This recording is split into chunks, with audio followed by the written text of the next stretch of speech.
Olha que interessante esse capítulo. Juro-vos, ó justos, que no céu os anjos da divina majestade lembram-se de vós com benevolência. Vossos nomes estão escritos junto à glória do Altíssimo. Tende confiança. Anteriormente fostes abandonados ao opróbrio, à desgraça e às privações. Mas agora haveis de luzir como as luminárias do céu. Verso 4. Brilhareis e sereis vistos, e as portas do céu estarão abertas para vós. Não mentais, não distorceis as palavras da verdade, não desvirtueis com mentiras as palavras do Santo Altíssimo. Tá vendo? Vai prestando atenção.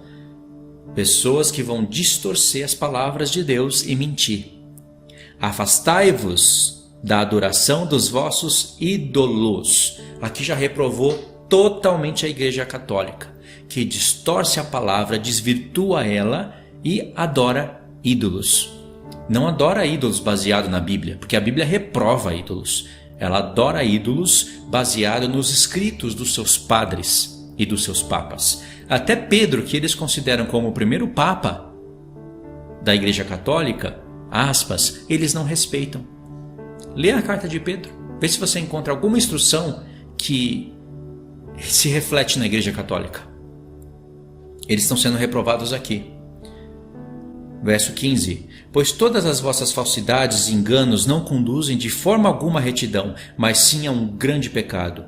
Conheço também o segredo de que muitos pecadores modificam e distorcem de várias formas as palavras da verdade. Intercalam dizeres corruptos e mentirosos, introduzem grandes falácias e escrevem livros sobre os seus próprios pensamentos. Porém, se nas suas línguas traduzirem corretamente todas as minhas palavras, se nada alterarem e nada omitirem nos meus dizeres, e se tudo transcreverem conforme é justo, isto é, tudo quanto anteriormente sobre eles testemunhei, então posso revelar-vos outra coisa que é do meu conhecimento. Os livros serão entregues aos santos, aos justos e aos sábios, aos quais proporcionarão muito contentamento, por causa da honestidade e da sabedoria. Olha só, deixa eu fazer uma pausa aqui para não perder o comentário. Está falando que livros seriam escritos com os próprios pensamentos mundanos do homem e que esses livros torceriam as palavras de Deus. Igreja Católica, Igreja Evangélica, Trindade. Nunca nenhum apóstolo ou profeta falou de Trindade. Nunca eles deram forma para o Espírito Santo. Eles usam textos isolados da Bíblia para darem forma e criarem um outro Deus, e dizendo que é o mesmo Deus, mas que é um outro, e que bota ainda no trono à destra de Cristo para ser adorado. Serão julgados. Porque isso é uma espécie de idolatria. Nenhum apóstolo falou dessa maneira, nem deram a entender isso, mas eles escrevem baseado nos seus próprios pensamentos. Então, Igreja Católica, Igreja Evangélica, e sabe, a doutrina da Trindade, ela já é coisa da Igreja Católica.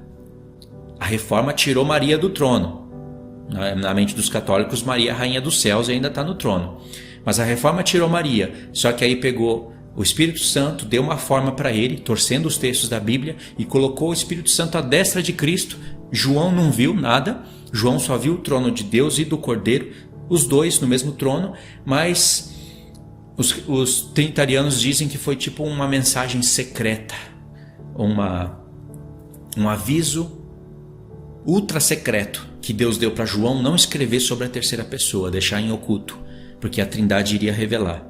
E aqui, outro ponto importante, fala que livros seriam dados aos santos. Aqui é toda a formação da Bíblia.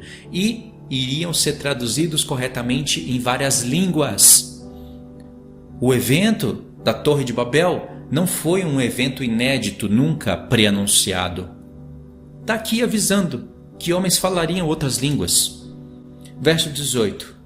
Quando lhes forem transmitidos os livros, acreditarão neles e alegrar-se-ão com eles, e todos os justos que neles descobrirem os muitos caminhos da retidão terão a sua recompensa. Não é lindo isso? Não é à toa. Então, no último capítulo que nós lemos, vocês leram que livros seriam entregues aos santos, que Muitas pessoas escreveriam livros do seu próprio pensamento, torcendo as palavras de Deus de maneira perversa, e você sabe que isso está denunciando não somente os ímpios, mas as igrejas, as que dizem estarem com Deus, mas não estão, e que os que recebessem os livros iriam se alegrar, e os que traduzissem corretamente, não torcessem as palavras de Deus, iriam ter recompensas. Agora tem mais um texto que está no 108. Diz assim: outro livro foi escrito por Enoque para seu filho Matusalém, bem como para os que virão depois dele, e que nos tempos últimos permanecerão fiéis, seguidores da lei.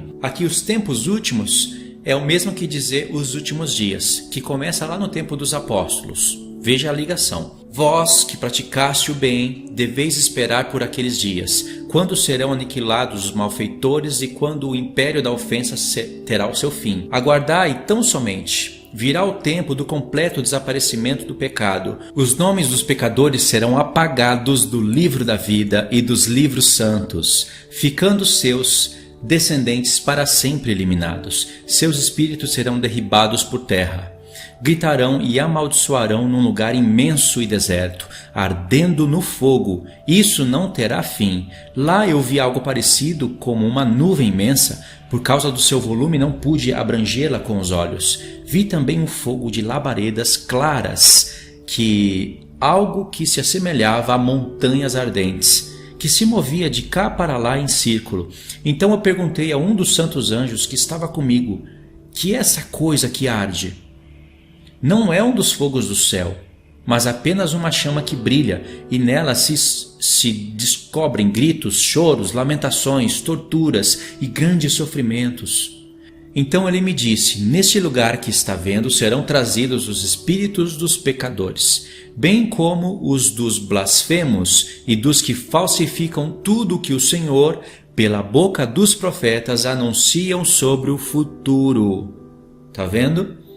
As palavras dos profetas haveriam de ser torcidas por Talmud, por livros da Igreja Católica, por livros da Igreja Evangélica, torcendo as palavras de Deus. Algumas levariam à perdição, outras levariam à perda de galardão, outros retirariam a pessoa do milênio, mas não faria a pessoa entrar nesse lugar de tormento, que seria no julgamento do trono branco. Ela pode receber a absolvição por causa de boas obras. Quando entra no capítulo 4, olha o que Paulo diz: conjuro-te perante Deus e Cristo Jesus, que há de julgar vivos e mortos pela sua manifestação e pelo seu reino.